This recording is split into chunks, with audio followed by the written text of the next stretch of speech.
شبلی صاحب، آپ کے تعاون سے یہ مشین تو ہم یہاں لے آئے کیپٹل ٹاک کے اسٹوڈیو میں، لیکن ایک بنیادی بات ہے، پھر ہم اس مشین کی طرف بھی جائیں گے، وہ یہ کہ جنہوں نے یہ مشین استعمال کرنی ہے، یعنی آپ کی جماعت نے اور دیگر اپوزیشن جماعتوں نے، یہ آپ کی بات سے ابھی تک کنونس نہیں ہو رہے. پروگرام سے پہلے بھی جب بات ہو رہی تھی تب بھی نہیں تھے. کوشش ہم کریں گے پروگرام میں ہو جائیں، ذرا پہلے اس پہ بھی محنت کر لینا.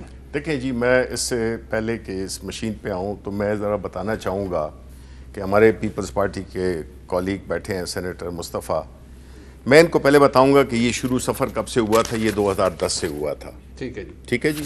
2010 میں کمیٹی بنی تھی on the use of electronic voting machines in Pakistan. وہ 7 ستمبر 2010 میں شائع ہوئی اور اس نے اپنی پھر کوئی ریکمنڈیشنز دیں. ہم ان ریکمنڈیشنز کو لے کے چل رہے ہیں، جس میں کہ پوائنٹ نمبر 10 تھا ریکمنڈیشنز اینڈ نیکسٹ اسٹیپس. یہ 2010 کی بات ہو، یعنی 11 سال پہلے لکھا تھا کہ local high tech universities and research institutions should be encouraged to conduct R&D with a view to design domestically produced EVMs meeting ECP's stringent requirements as per international standards in terms of technical and environmental specifications. ٹھیک ہے، یہ ہو گیا. یہ سفر شروع ہوا. اس کے بعد آپ آ جائیے 2015 میں 2013 میں الیکشن ہوئے.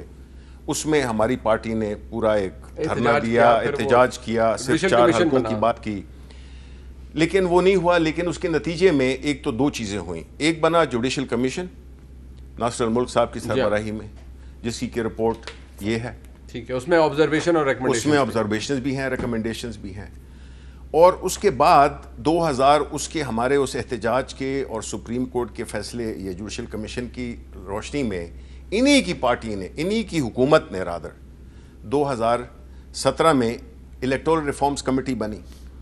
الیکٹورل ریفارم کمیٹی جس کے اتفاق سے میں بھی ممبر تھا اور ان کی پارٹی کے بھی سب پارٹیز میں تھے. ٹھیک ہے جی. اس 2017 کے اس میں اگر آپ چلے جائیں ریکمنڈیشنز پہ انہی کی حکومت کی، وہ تھی، اس میں تھا کہ article 103 of the election act 2017. اس کا جو 103 ہے وہ آپ کو بتاتا ہے کہ آپ 103 electronic voting and biometric verification. The Commission may conduct pilot projects for utilization of electronic voting machines and biometric verification system in by-elections in addition to the existing manual procedures for the voter verification وغیرہ وغیرہ. ٹھیک ہے جی.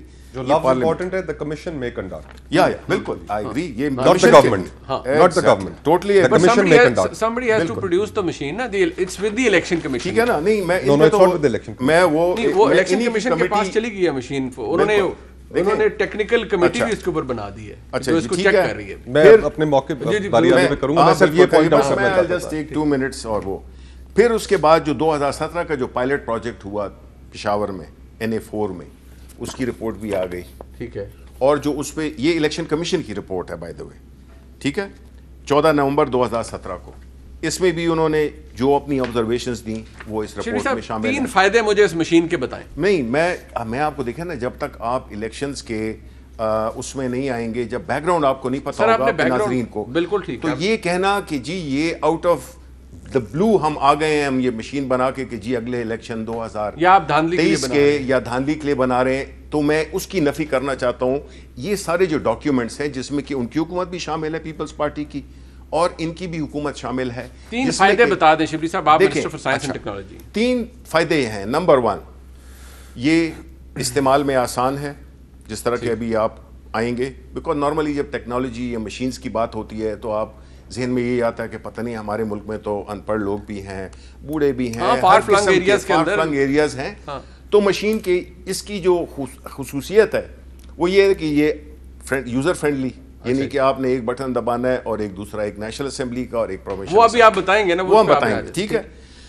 دوسری بات یہ ہے کہ دیکھیں الیکٹرانک ووٹنگ میں یہ ایڈوانٹیج ہے کہ اس میں ہم جو پیپر ٹریل ہے اس کا بھی کر رہے ہیں، یا پروسیس جب دیکھ لیں گے آپ کو سمجھ آ جائے گی. ٹھیک ہے. کہ اس میں ایک تو یہ ہے کہ آسان ہے استعمال میں. دوسری یہ ہے کہ اس میں ریگنگ نہیں ہو سکتی. سب سے بڑی بات جو ہے اس کی وجہ ہے اس میں ریجیکٹڈ ووٹ نہیں ہے. اس میں ریجیکٹڈ ووٹ نہیں ہے, جو کہ بائی دا وے 3% یعنی کہ تقریباً 15 سے 18 لاکھ بنتے ہیں, اور ان کو پتہ ہے یہ الیکشن لڑے ہوئے ہیں کہ 10-10 ووٹ سے 50-50 ووٹ سے لوگ ہارتے جیتے ہیں. ٹھیک ہے, تو ریجیکٹڈ ووٹس ختم ہو گئے. مطلب آسان ہے, انسٹنٹینیس ہے کیا؟ بالکل. اور دوسری بات یہ ہے کہ جو نکلتے ہیں وہ آپ اس میں ڈالیں گے, وہ جو ادھر پڑا ہوا تھا بیلٹ باکس ہے, تو اس کا جو بیلٹ ٹریل بھی ہے اور یہ الیکٹرانک بھی ہے, اور یہ انٹرنیٹ سے کنیکٹڈ نہیں ہے. انٹرنیٹ سے کنیکٹڈ نہیں ہے, یہ اسٹینڈ الون ہے. یہ بالکل ٹیمپر نہیں ہو سکتی ہے, بیکاز آپ جب بھی ابھی بھی کوشش کر لیں کہ اگر آپ نے اس کو پیچکس کھول کے تھوڑا سا بھی کھل گیا, یہ مشین کام ہی نہیں کرے گی, وہ ادھر ایرر رپورٹ کرے گی وداؤٹ پٹنگ اینی تھنگ.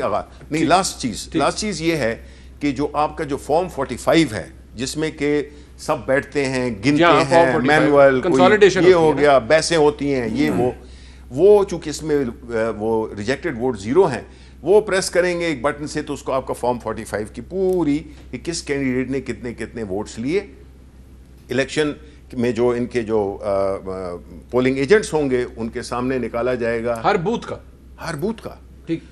ٹھیک ہے نا, وہ پھر سائن کریں گے اور وہ سسٹم پھر ٹرانسمٹ ہوگا. اور ایک چیز اس سے پہلے کی ہوں کہ یہ RTS کا ذکر کریں گے. RTS انہی کی حکومت میں بنا تھا, ہماری حکومت نہیں تھی. ٹھیک ہے نا, اس کی وجہ بھی بتا دیتا ہوں. دیکھیں ایک دفعہ میں پورا مکمل بتا دوں نا, تو پھر یہ بالکل 10 سوال کریں 10 بولیں, میں کوئی ٹائم نہیں لوں گا. جو نہیں ابھی ڈیمونسٹریشن ہوگی نا تو یہ 10 سوال سب کچھ ہوگی. میں اس لیے کہہ رہا ہوں کہ ذرا وہ ہو جائے.